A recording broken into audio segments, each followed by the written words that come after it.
નડિયાદ પશ્ચિમ પોલીસની લાલિયાવાડી નડિયાદ પશ્ચિમ પોલીસ સ્ટેશને પીડિત પરિવારે રજૂઆતો કરવા છતાં પણ ન્યાય ન મળતા આખરે પરિવાર પહોંચ્યો ડીએસપી કચેરી। અમારી દીકરીને પાછી લાવી આપો માંગ સાથે પરિવાર જિલ્લા પોલીસ વડાની કચેરી પર પહોંચ્યો। નડિયાદ શહેરના પશ્ચિમ વિસ્તારમાં રહેતા એક પરિવારની દીકરી ગુમ થઈ ગઈ, જે દીકરીને પરત મેળવવા માટે પરિવારે સ્થાનિક પોલીસની મદદ માંગી હતી, પરંતુ દીકરીને કોઈ ભાળ નહીં મળતા આખરે પરિવાર જિલ્લા પોલીસ વડાની કચેરી પર મદદ માંગવા પહોંચ્યો હતો। નડિયાદ પશ્ચિમ પોલીસે આરોપી પાસે પૈસા લીધા હોવાનો પણ કર્યો આક્ષેપ। આજે કેટલા દિવસ 10 દિવસ થયા ગાયબ થઈ ગઈ છે, કોઈ કાર્યવાહી કરતા નથી। ચોથો કેસ થયો છે, છોકરીઓ ઉઠાઈ નાખે છે અને ભગાડીને કોઈ કાર્યવાહી કરતા છે નથી પોલીસવાળા। કેટલા દિવસથી આજે 10 દિવસથી બધા છોકરા દોડમ-દોડ કરે છે, કોઈ કાર્યવાહી કરતું નથી। પોલીસ વાસે અમાર નથી કરતા, એટલે અમારે કઈ જોઈતું નથી, અમારે ખાલી અમારી જોઈએ છે, અમારી આપી દો, એટલે અમારે છે કઈ સુધી પહોંચવું પડે। બાકી એ પોલીસ વાળા ત્યાં કાર્યવાહી કરી હોત તો અમારે અહીંયા આવવાની જરૂર જ નથી, કરી જ નથી અમારી કશું। ક્યારે કેસ બન્યા છે? 3 કેસ બન્યા છે, તો કેસો કેટલો ટાઈમ ખાસો ટાઈમ થયો છે, 10-15 વર્ષ જેવું થઈ ગયું છે। એક છોકરીને તો વેચી કાઢી એ લોકોએ, તોય અમે જતું ફરી એક છોકરીનો ફરી કેસ થયો, આ ત્રીજો કેસ થયો। અમારી છોકરી કશું હતી જ નહીં એવી, એ લોકો કશું કરાવીને છોકરીને ભાગી ગયા લઈ, મા વગરની છોકરી છે, મા વગરની છે। કેટલો ટાઈમ થયો?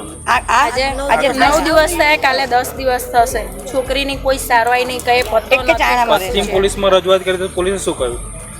પોલીસે કશો જવાબ જ નથી આપ્યો કે કરીએ છે ને અમે આવશે એટલે તમને જાણ આલીશું।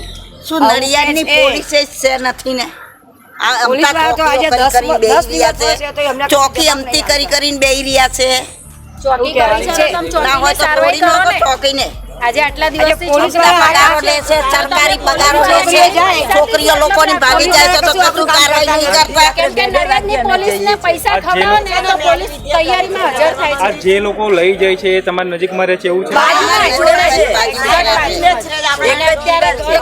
એવું કમાર કે છોકરીને હાજર કરો, અમારી છોકરી જોઈએ, બીજું કશું નહીં જવાબ આલી પણ અમને છોકરી લઈને આપો, અમારી છોકરી જોઈએ છે, છોકરી જોઈએ છે અમારે કસાય। આવા આજે અમે ના કરીએ તો આવા બધા કેટલા કેસ બગાડ્યા? આજે અમે એટલું ના કરીએ। એક એના ભાઈને કોઈ છોકરી ભાગી ગયો તો એ ભાઈને મારી નેરમાં નાખી દીધો તો એને માન ખબર ના પડી, તો આ બીજો કેસ છોકરી આ છોકરા એવું ફરી છોકરી આટલું કામ કરજો સાહેબ। જી, તમારો પરિચય? વિપુલ ગણેશભાઈ મારવાડી।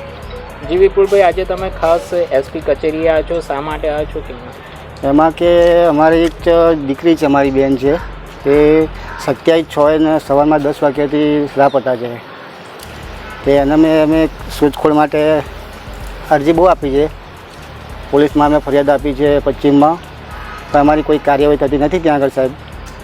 તે એના માટે અમે આજે છેલ્લા 10 દિવસથી દોડધામ કરીએ છીએ, પણ અમે કોઈ જવાબ નથી આવતા।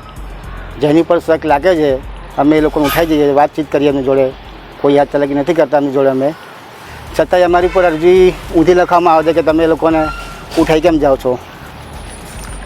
આજે અમે ડીએસપી ઓફિસ સાહેબને તે આવેદનપત્ર પાઠવા આવ્યા છે કે અમારું સાહેબ કોઈ નિયમ કંઈક એનો નિકાલ લાવે, છતાંય અમે દીકરી સાહેબ 18 વર્ષ ચાલે છે અને અમે રહીએ છીએ પશ્ચિમ વિસ્તાર રાજુનગરમાં ટેલિફોન એક્શનની સામે।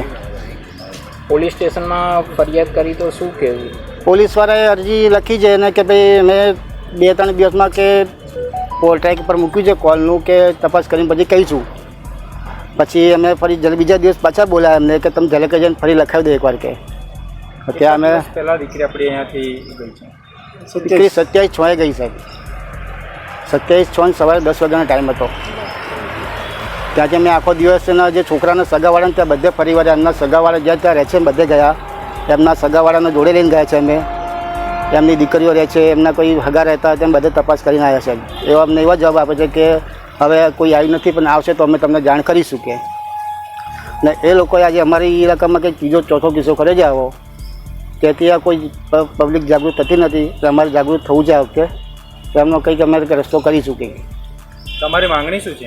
અમારી માંગણી કે છોકરી અમને પાછી લઈને આપી દે અને એ લોકો પર કાર્યવાહી એવી કરે કે એ લોકો અહીંથી ઘર છોડીને જતા રહે। ઓકે।